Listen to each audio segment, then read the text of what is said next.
Est-ce que je lui dis? Est-ce que je lui dis vraiment ce que j'ai prévu de dire sur la maladie? Ma maladie détruit ma vie. Le vide entraînerait ma rechute.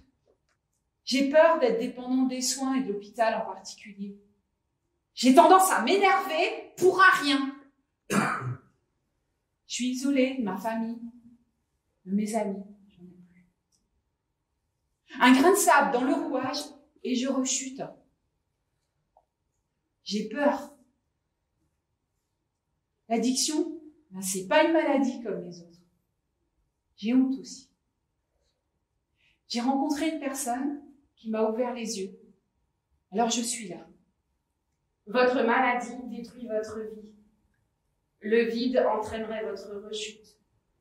Vous craignez d'être dépendant des soins et de l'hôpital en particulier. Vous avez tendance à vous énerver pour un rien. Vous êtes isolé de votre famille, de vos amis. Un grain de sable dans le rouage et vous rechutez.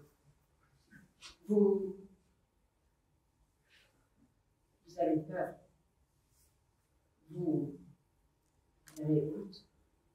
Selon vous, l'addiction n'est pas une maladie comme les autres. Vous avez rencontré une personne qui vous a ouvert les yeux, alors vous êtes là. C'est ça. Alors je vais vous proposer, si vous en avez envie, de participer à ce qu'on appelle un programme en éducation thérapeutique du patient. Il s'agit de participer à ces ateliers qui pourraient vous permettre de vivre mieux avec la maladie, parce que des outils existent. Je n'ai pas de baguette magique, mais des outils peuvent vous accompagner. D'accord. Et toi, comment te sens-tu? À l'aise. C'est vrai, je trouve qu'on se complète. Et puis je trouve que les patients ont l'air d'être en confiance et ils ont l'air de s'exprimer plus librement. Les voilà. Ah, bonjour. Bonjour. Bienvenue à l'atelier sur l'expression de nos émotions. Moi, je suis Pauline, patiente partenaire. J'ai rencontré certains d'entre vous lors du bilan éducatif partagé et aussi lors de l'atelier sur la communication avec les soignants. On va s'installer, asseyez-vous, mettez-vous à l'aise. Voilà, on peut s'asseoir. Donc aujourd'hui, vous êtes à mi-parcours du patient, du parcours thérapeutique patient. Avec Christelle, soignante partenaire, nous allons vous proposer de mettre des mots sur vos émotions, car nous n'éprouvons pas tous nos expériences de la même façon. N'est-ce pas, Christelle? Oui, c'est vrai, hein, l'émotion, c'est un sujet super vaste, et puis finalement, elles sont complètement incontrôlables, momentanées, spontanées. Des fois, on ressent des choses, des manifestations physiques. Alors aujourd'hui, dans cet atelier, vous avez la possibilité de vous exprimer ou pas. Vous avez la possibilité de dire ou pas. On va vous proposer tout de suite de prendre un temps dans votre tête et de repenser à votre parcours de vie, à votre parcours de soins, et peut-être de mettre des mots sur des sensations ou des émotions. Et si vous voulez prendre la parole en toute liberté, en se disant que ce qui va se dire ici reste ici, vous pouvez le faire. Je m'en suis pas trop rendu compte, mais au final, ça a dérivé. J'étais dans mon coin, la réalité m'a rattrapé avec les ennuis de santé. J'ai peur. Moi, j'ai honte. J'avais peur de rencontrer quelqu'un que je connaissais ici. J'ai perdu confiance en moi et j'ai pris conscience de mes habitudes.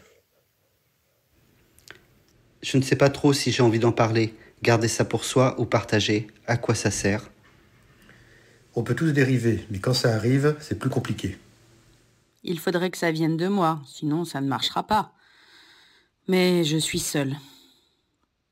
Je voudrais contrôler, mais je n'ai plus la capacité de réfléchir, de penser. C'est plus nous qui commandons. L'envie est toujours là. On ne peut plus s'arrêter. On ne n'est pas addict, on le devient. Toute la vie, on est fliqué. Il y a les reproches. Faudrait faire des efforts. Et au boulot, faut être costaud. J'ai fait une tentative de suicide.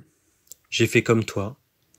J'ai cherché de l'aide, j'ai commencé à voir une infirmière. J'ai posé des questions, beaucoup de questions. Ça m'a permis de me jauger. J'ai peur de demander de l'aide. Je voudrais avoir moins envie. Calmer mes nerfs. Lisser ma journée. Je voudrais ma vie. Je voudrais que les autres comprennent. Ils disent que je devrais faire des efforts. Bah, à la rigueur, oui. C'est moi qui mets le produit dans mon corps. J'ai pété un câble. Je suis allée en soins. Je ne veux plus y aller. Oui, on met le produit à l'intérieur de nous, mais on ne commande plus rien. Je suis fatigué. Cure, sevrage, cure ambulatoire, les médocs, ce médoc dont j'aurais pu me sevrer. Ça n'arrête jamais, mais je tiens pour mon épouse. Et j'ai compris qu'elle partirait sinon. L'addiction n'est pas une maladie comme les autres. Quand je n'avais plus le moral, j'ai lâché. J'ai peur. J'ai honte. C'est épuisant, les émotions. Je pensais pas que j'allais dire tout ce que j'avais préparé. C'est fou, ces mots. Moi, je supporte pas de voir les femmes pleurer. Ça me rend triste. Je vais jamais être capable de reprendre la voiture. Je ne sais pas si ça me fait du bien ou du mal, ces ateliers. Bonjour. Bonjour. Nous nous voyons aujourd'hui pour faire l'évaluation de votre programme en éducation thérapeutique du patient. C'est une façon de faire le point sur la façon dont vous avez vécu le parcours, vécu les ateliers, savoir s'ils étaient pertinents, savoir s'ils correspondaient à vos besoins. Est-ce que vous pouvez nous dire comment vous avez vécu ce parcours? J'avance. J'ai parlé et ça m'a plu. Je me suis un peu retrouvée dans l'histoire des autres. Les soignants ont donné des méthodes.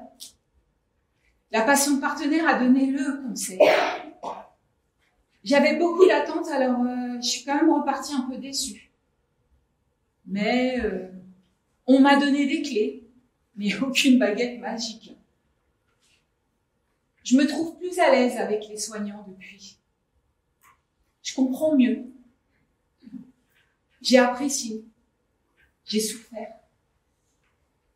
Mais je suis partante pour d'autres ateliers.